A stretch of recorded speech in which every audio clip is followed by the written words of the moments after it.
Hi, I'm Alessandro Vianello, Executive Chef at Wildebeest Restaurant in Vancouver, and I'm going to be making an apple tart tartin with ambrosia apples and vanilla ice cream today. Let's get started.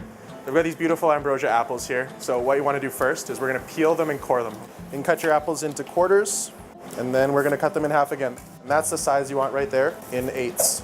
Now we have our apples ready to go, and now we're going to roll out the puff pastry. When you're working with puff pastry as well, you want to make sure you flour your surface really well, or else it's going to stick to the counter.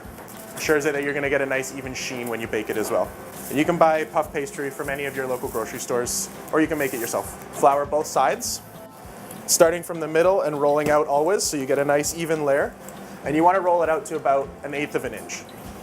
That looks good to me. And now we're going to cut the shape so that it fits right over top of the pan. So easy way to do it, take your frying pan, put it right upside down. We're going to cut just a little bit of extra space because we're going to tuck it inside on top of the apples. All right, there we go. Save this for a little bit, and then we're going to start making the caramel now. So I've got my pan on medium to low heat here. Start with about 1/2 cup of sugar. Nice even layer in the pan. And it's really important when you're making the caramel that it has to be a thin layer, and you don't want to move it around too much or else the sugar is going to crystallize on the outside of the pan, and then it won't work properly. It's going to take probably about 2 to 3 minutes. Don't be intimidated by making your own caramel. It's super, super easy. When you're working with hot sugar, be really, really careful because it is very hot. What you're looking for as well is a light golden brown color, right about there. That's about the color you're looking for right there. Nice golden brown. And just let that cool down slightly. So now we're going to add about 1/4 cup of butter, about a teaspoon of kosher salt. I'm just going to swirl it around.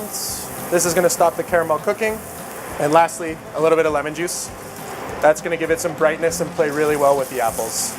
And now that we have our caramel, we're going to take these beautiful ambrosia apples and lay them out in a really nice even pattern so that when the puff pastry is baked, you have a beautiful design underneath. So now the apples are laid out really nicely. We're going to take the puff pastry, put it right on top. And you want to tuck the edges in, just like this. It's going to keep all the nice sauce and the apple juice once it's baked in there. Now that we have the puff pastry on, time to add the egg. Even though that's going on the bottom, it's still going to make it look really beautiful. Just with a pastry brush, nice even layer. Again, this is going to give it that nice gloss. There we go. And now we're ready to pop it in the oven, 375 for about 15 to 20 minutes. All right, so it's been about 15, 20 minutes. Let's have a look. There we go. That's what you're looking for. Nice golden brown all the way around. Let's go plate it up. All right, here we go. So now we're going to plate, okay? So this is a difficult part, probably the most difficult part of the whole thing. Just be really careful because it's really hot. You're going to take a plate bigger than your frying pan, super important, so you don't get hot caramel on your arm. Here we go. Flip it right on top. Just like that. And now let's plate it up. All right. And I have some vanilla ice cream right here. We're just going to put it right on top. There we go. And there you have it, Ambrosia Apple Tart Tartin with vanilla ice cream. If you like this recipe, remember to vote for me, Alessandro Vianello.